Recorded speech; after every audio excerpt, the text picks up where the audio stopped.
Why are we losing, and what do we have to do to get the country back? I'd like to talk to you about that today. This is the voice of resistance.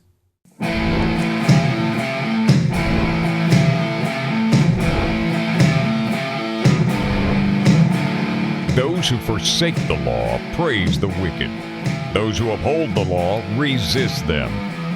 Welcome to the Voice of Resistance. Here's your host, Randall Terry. Hello, friend. Thank you for joining me.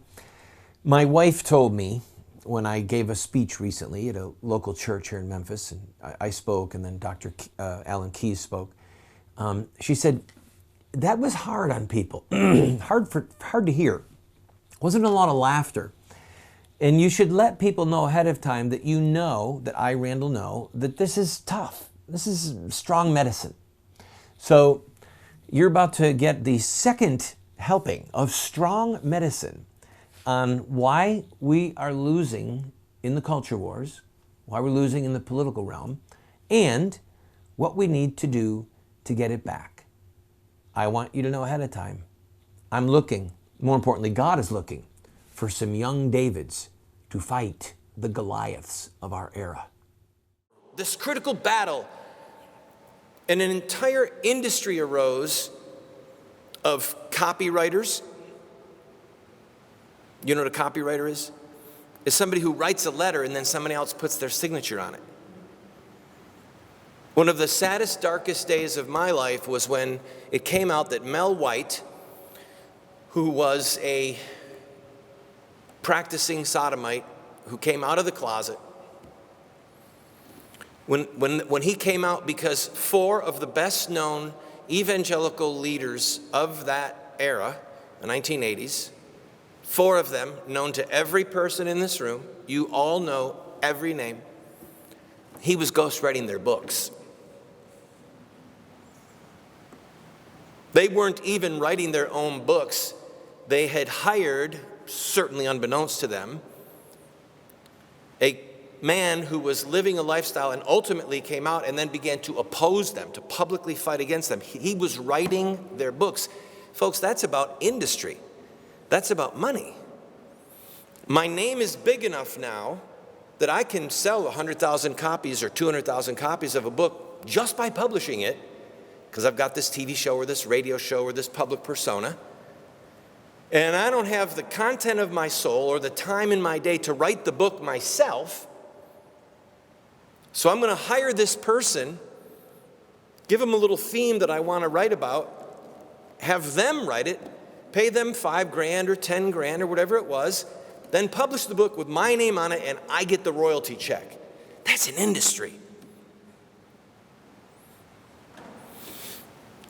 This type of capitalization on the lives of innocent babies, on the lives of the so-called hot button issues, like marriage, like the Second Amendment, like socialism, and now Obamacare. You can go down through a long list. China, goods made in China, the Chinese forced abortion, all of these different things. These hot button issues help to create a multi-billion-dollar industry with almost no public policy fruit to show for it. I want you to think back over 30 or 40 years. What public policy victories have we had? Public policy being the actual change of a law.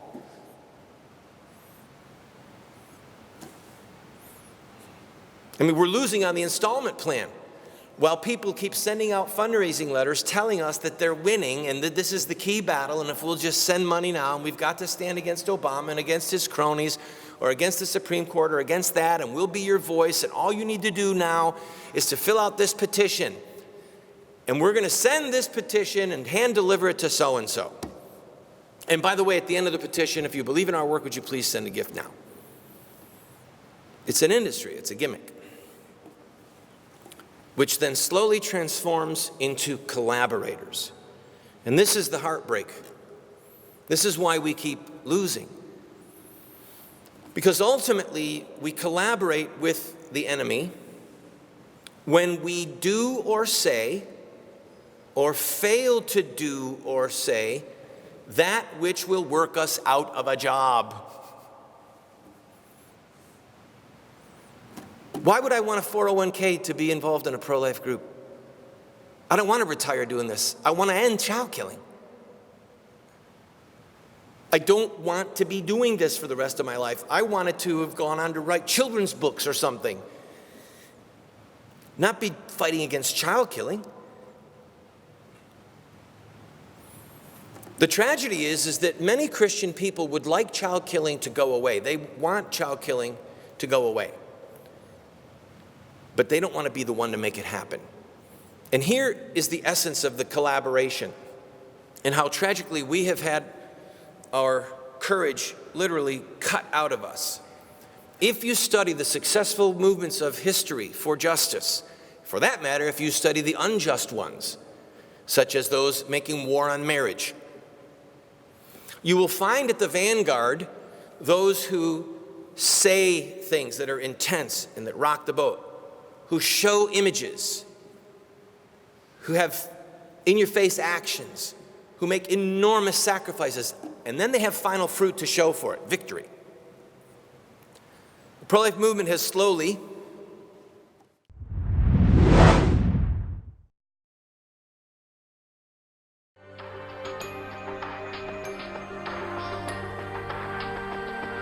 You have two choices. I mean, you can try to raise your children by design, or you will raise them by default.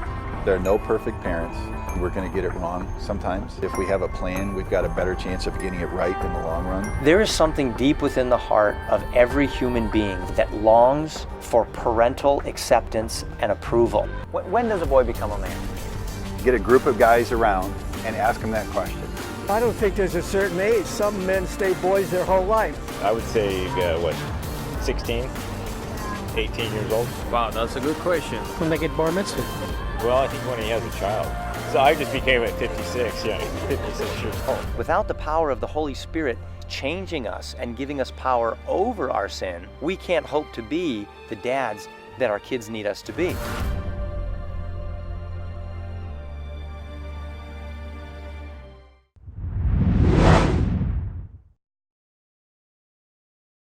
in the transition of going from a movement to an establishment to an industry to collaborators, has embraced, for example, the notion in our rhetoric that we should not use the word murder, murderer, child killing. That's a lie.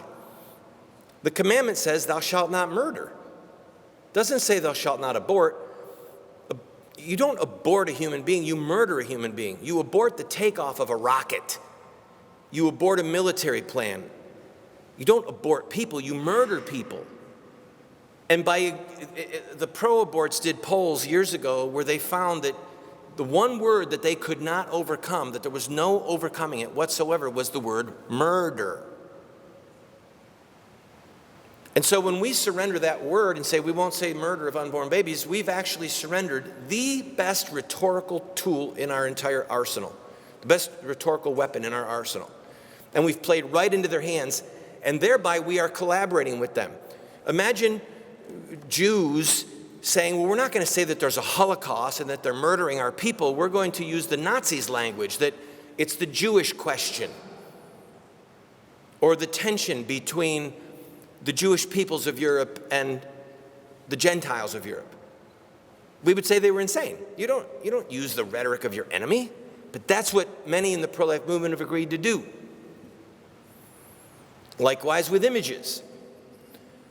Some of you in this room know exactly what I'm talking about, where there are various pro-life people, pro-life groups who say it's distasteful to show the pictures of aborted babies. Can you imagine abolitionists saying, don't show pictures of the slaves? Can you imagine civil rights workers saying, don't show pictures of the dogs biting us and the water cannons? Can you imagine women suffragettes saying, don't show pictures of women being roughed up by police and carried away? They're distasteful. Don't show pictures of children, grimy little boys in coal mines, or little girls whose lives are in jeopardy in the textile mills. Don't show these images. They offend people.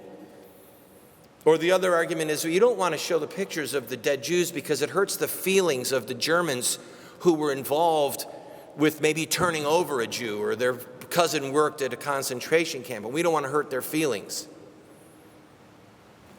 If you want to know that a line of logic on a given tactic is sound or unsound, is wisdom or folly, take the word child killing out, or take the word abortion out, and put in the word slavery, or the words killing Jews, murdering Jews.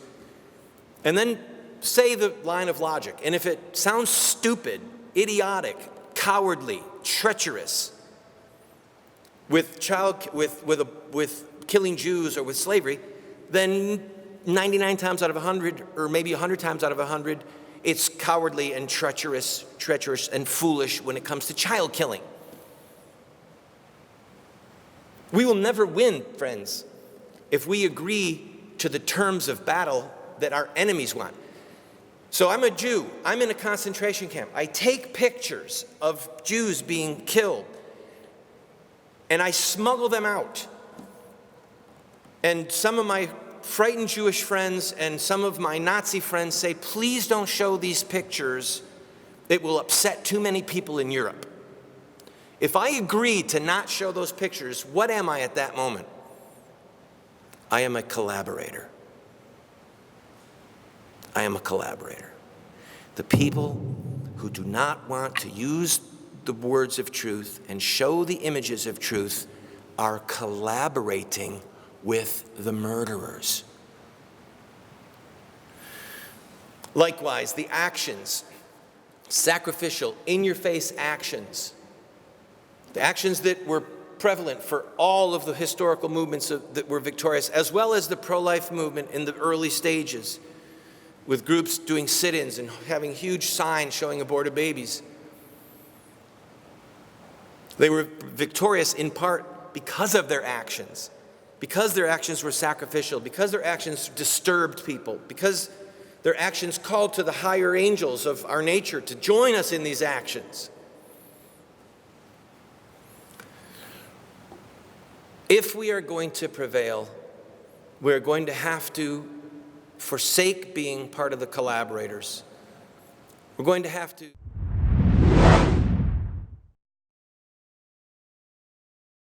My wife and I, for 5 years, have been grinding our own wheat and baking our own bread from scratch. Within 2 hours, you can have fresh wheat in your hand and then piping hot bread come out of the oven.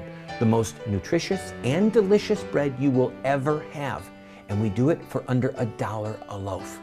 Call Paula's Bread and find out about this grain mill and the mixer and how it can save you money and change your life.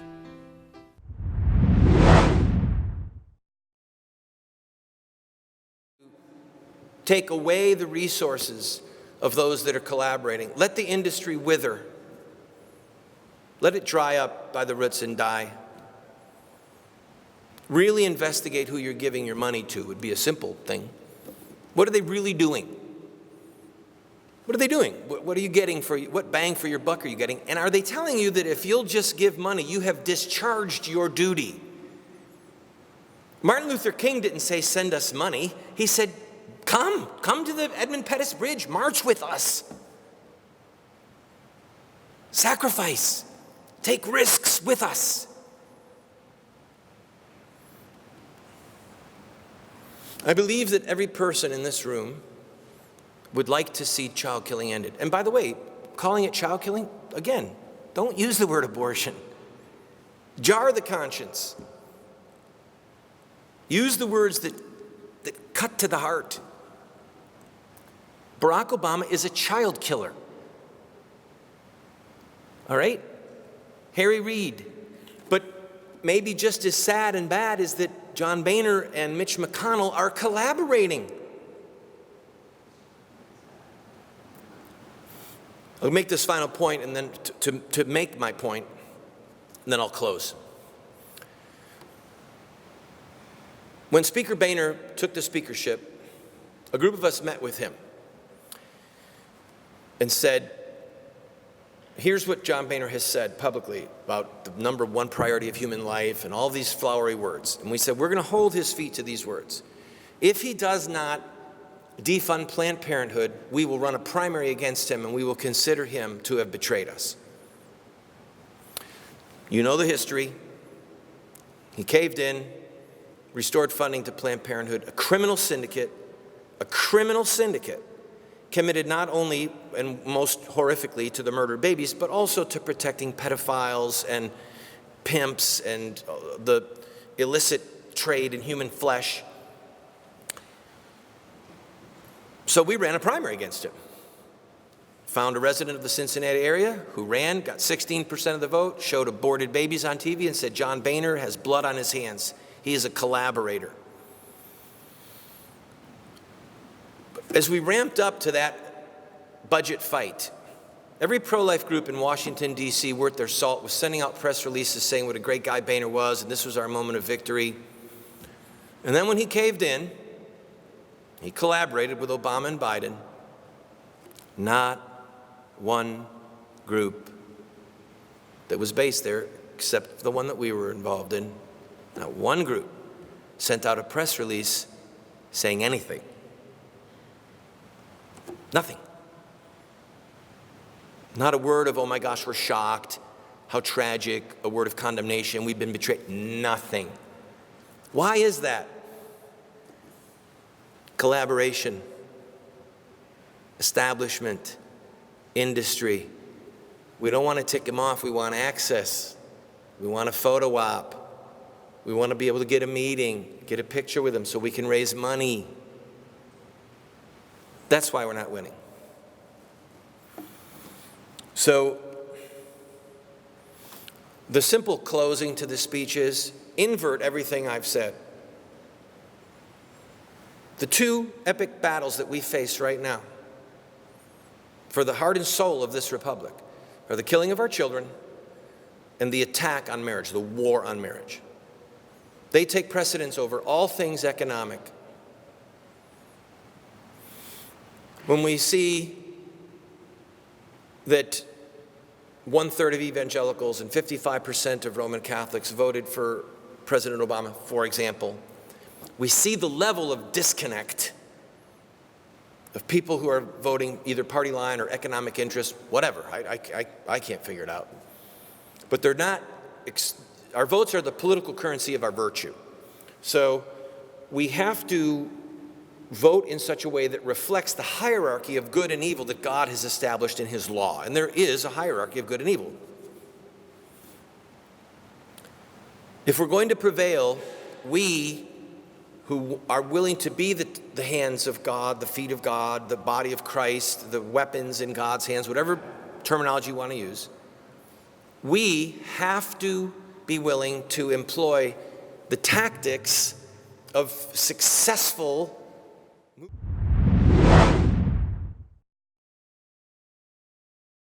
Do you want to get America out of the hands of wicked and unjust men and women who are destroying the republic before our eyes, and put leadership back into the hands of righteous men and women so that we don't die as a nation?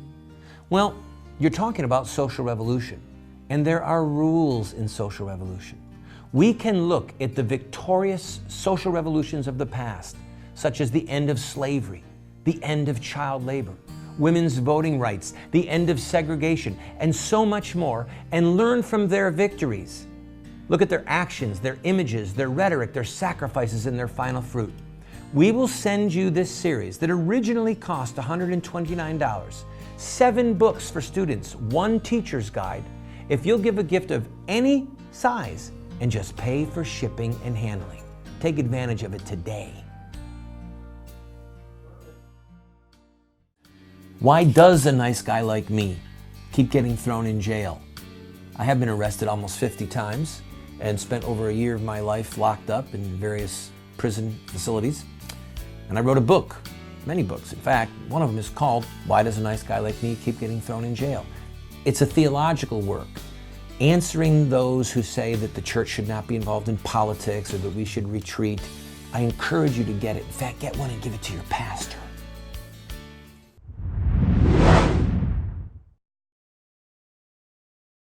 Movements in the past. We have to be willing to show the images, to use the rhetoric, to do the in-your-face actions, to make serious, significant sacrifices.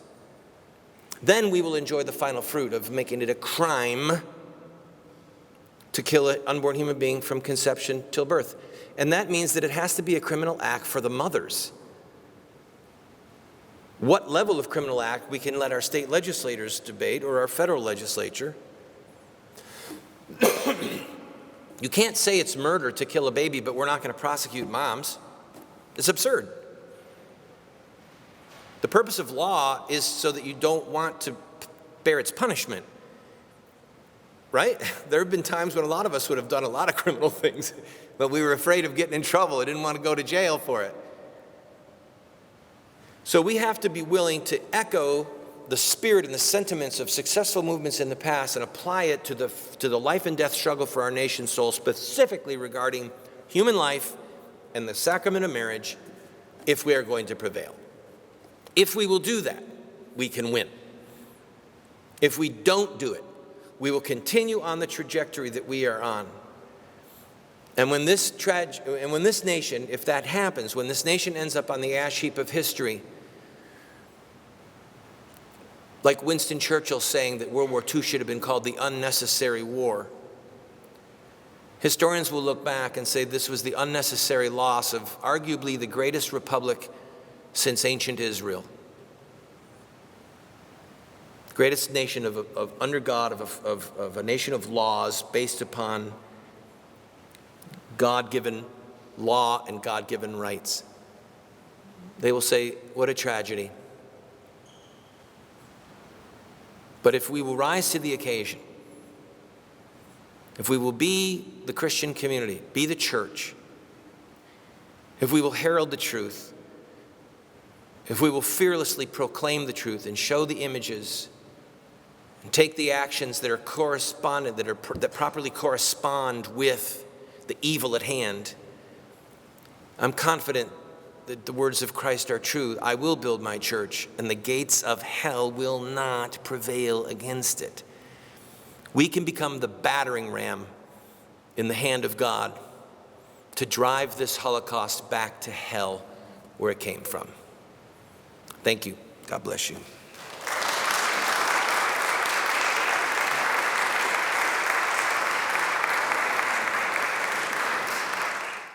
I completely agree with everything you just said. I have spent innumerable hours, days in front of abortion mills and witnessed. I personally have saved over 50 babies sidewalk counseling, just begging for mothers to let their baby live, and seen the exact thing that you're talking about. Grandparents of the baby dragging the girl in, harassing boyfriends. I completely concur. For point of clarity, my point is not that women should be prosecuted from this point back. My point is that once it becomes a crime again to kill a baby, that anyone involved in the death of that baby should face some type of repercussion. That's all. Your point is well made and dead on. And that's why so many of these post-abortive women's groups have found their voice, that these women coming forward through tears, through life crises, through self-destructive behaviors because they did not want to kill their baby. They wanted to have their baby, and they were forced by others. And that is one of the most horrific things that I can think of, and I concur with you. Thank you for bringing that up and for the point of clarity.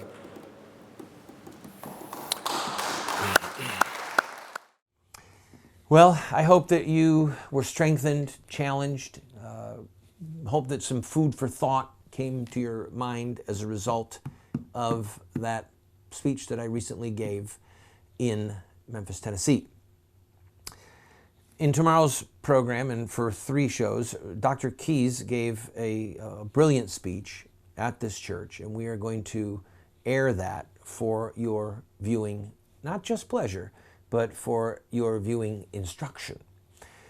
If you want to see this entire series that we did with Dr. Keyes, go to our website. Look around while you're there. We've got a lot of materials for free. In fact, everything we've produced is available to you for free because we don't want to just be a voice of resistance. We want to help raise up a whole new resistance with you in it.